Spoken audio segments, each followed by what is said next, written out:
Bismillahirrahmanirrahim. Assalamualaikum warahmatullahi wabarakatuh. Waalaikumsalam warahmatullahi wabarakatuh. Perkenalkan, kami dari kelompok 1 ingin mempresentasikan hasil proposal yang telah kami buat, yaitu tentang sistem pengelolaan modul pembelajaran berbasis web. Sebelumnya, saya akan mengenalkan beberapa teman saya yang berada di kelompok 1.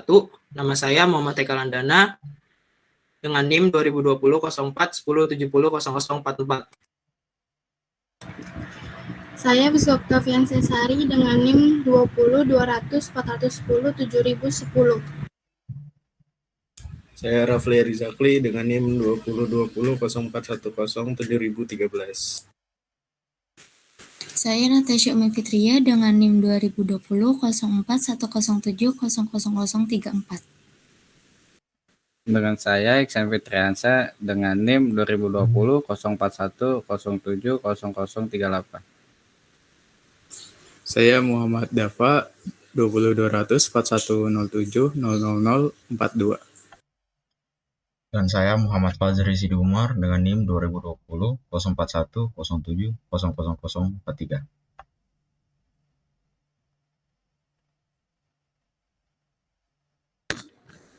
Saya Gita Fadila dengan NIM 20-200-410-700-112. Baik, karena pembukaan sudah saya jelaskan, selanjutnya akan dijelaskan kata pengantar oleh Saudari Fiska Cesari. Kepadanya dipersilakan. Terima kasih Haikal. Assalamualaikum warahmatullahi wabarakatuh. Puji syukur kehadirat Allah Subhanahu wa Ta'ala atas segala limpahan rahmat yang diberikan sehingga kami dapat membuat dan mengajukan proposal ini dalam bentuk maupun isinya yang sederhana.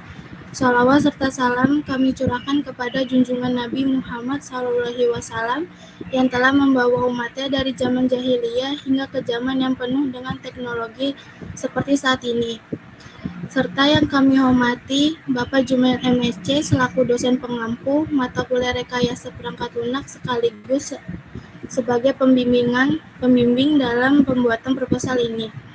Proposal yang kami ajukan tentu masih banyak kekurangan dalam penulisan dan pemilihan kata yang tepat dikarenakan kemampuan kami dalam menulis proposal masih terbilang kurang. Oleh karena itu, kami memohon maaf yang sebesar-besarnya dan kami mengharapkan pembaca dapat memberi masukan yang bersifat membangun kepada kami demi penulisan proposal kami yang lebih baik ke depannya. Selanjutnya akan dibacakan oleh Natasha. Adapun daftar isi untuk bab 1 pendahuluan ada di halaman 1, 1.1 latar belakang di halaman 1, 1.2 rumusan masalah ada di halaman 1, 1.3 tujuan dan manfaat ada di halaman 1. Untuk bab 2 metodologi ada di halaman 2, 2.1 metode penelitian di halaman 2, 2.2 SDLC model di halaman 2, 2.3 estimasi waktu ada di halaman 3, 2.4 deskripsi website ada di halaman 3 dan kesimpulan di halaman 4. Selanjutnya dibacakan oleh Gita.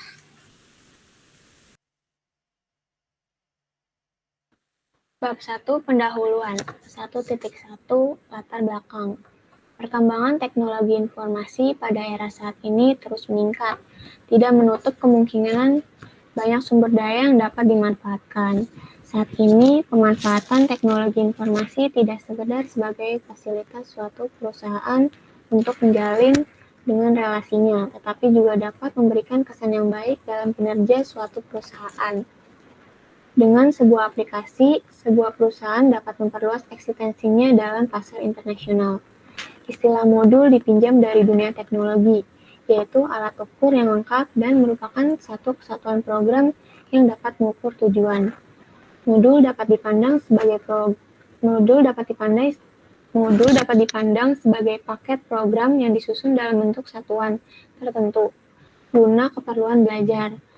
Modul sebagai suatu kesatuan bahan belajar yang disajikan dalam bentuk self-instruction Artinya, bahan belajar yang disusun di dalam modul dapat dipelajari serta didik secara mandiri dengan bantuan yang terbatas dari pendidik atau orang lain. Selanjutnya akan dibacakan oleh Rafli. Terima kasih, saudara kita. Website adalah kumpulan halaman dalam suatu domain yang memuat tentang berbagai informasi agar dapat dibaca dan dilihat oleh pengguna internet melalui sebuah mesin pencari. Informasi yang dapat dimuat dalam sebuah website umumnya berisi mengenai konten gambar, ilustrasi, video, dan teks untuk berbagai macam kepentingan. Biasanya, untuk tampilan awal sebuah website dapat diakses melalui halaman utama atau homepage menggunakan browser dengan menuliskan URL yang tepat. Di dalam sebuah homepage juga memuat beberapa halaman web turunan yang saling terhubung satu dengan yang lain. Selanjutnya akan dibacakan oleh saudara Isan. Dipersilakan. Oke. Di 1.2 perumusan masalah ada dari latar belakang yang telah disusun ditemukan beberapa masalah yang dirumuskan. Yang pertama, apa fungsi dari modul tersebut? Yang kedua, apa tugas-tugas dari website developer? Yang ketiga, bagaimana pengelolaan mampu melakukan CRUD? Yang keempat, metodologi apa yang digunakan untuk pembuatan website? Pada 1.3, tujuan dan manfaat. Terdapat yang pertama, memberikan pengetahuan seputar pengelolaan modul pembelajaran berbasis web. Yang kedua, menjelaskan tugas-tugas dari website developer. Yang ketiga, mampu mengelola dengan melakukan CRUD. Dan yang keempat, metodologi yang digunakan untuk pembuatan website dengan menggunakan prototype. Selanjutnya akan dibacakan oleh saudara Fajri. Baik, terima kasih pada saudara Iksan telah memberikan saya waktu. Kita lanjut ke bab 2 yaitu metodologi. 2.1 metode penelitian. Metode pengumpulan data dari metode ini akan dikumpulkan data-data yang berkaitan dengan modul pengolahan pembelajaran berbasis web. Selanjutnya ada 2.2 SDLC model. Model yang digunakan untuk pembuatan website kali ini adalah model prototype. Prototype dalam bahasa Indonesia diartikan sebagai purwarupa. Istilah tersebut berarti model awal atau rancangan sementara yang membutuhkan berbagai penyesuaian sebelum dinyatakan telah memenuhi hasil yang diinginkan. Terdapat 5 tahapan dalam pengembangan perangkat lunak menggunakan metode prototype, dimulai dari pengumpulan informasi dari pelanggan ke tim pengembang, lalu tim akan merencanakan sistem dan mengerjakan purwarupa perangkat lunak tersebut. Baik, untuk bagian 2.3 akan dibacakan oleh saudara Haikal. Kepada saudara Haikal, saya persilahkan. Baik, terima kasih kepada saudara Fazri. Yang selanjutnya di 2.3 ada estimasi waktu. Dalam pembuatan sistem pengelolaan modul pembelajaran berbasis web ini diberikan waktu pengerjaan selama kurang lebih 3 bulan dengan rincian. Yang pertama, penyusunan dan pengajuan proposal yang akan dilakukan pada minggu pertama di bulan April. Yang kedua, ada pencarian sumber serta referensi yang akan dilakukan di minggu pertama sampai dengan minggu kedua di bulan April. Yang ketiga, ada pengumpulan data yang akan dilaksanakan pada minggu ketiga dan minggu keempat di bulan April.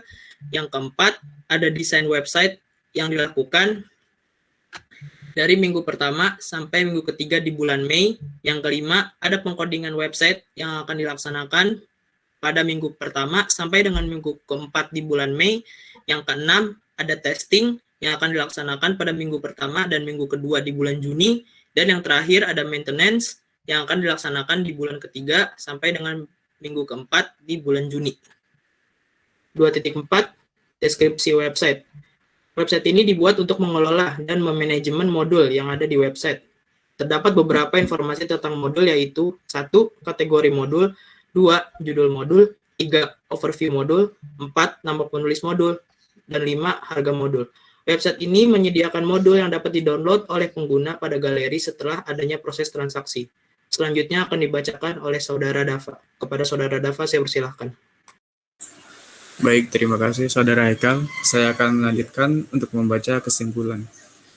Kesimpulan proposal ini yakni Demikian hasil proposal sistem pengelolaan modul pembelajaran berbasis web yang telah kami buat.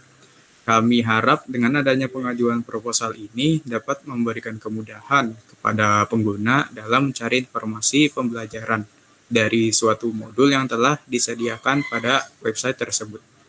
Pengetahuan agar pembaca dapat meningkatkan wawasan dalam bidang pengelolaan, sehingga para generasi penerus dapat terus menggali informasi-informasi terbaru dengan sangat mudah serta efisien dan meningkatkan minat literasi pada masyarakat Indonesia. Baik, terima kasih. Saya kembalikan kepada Saudara Haikal.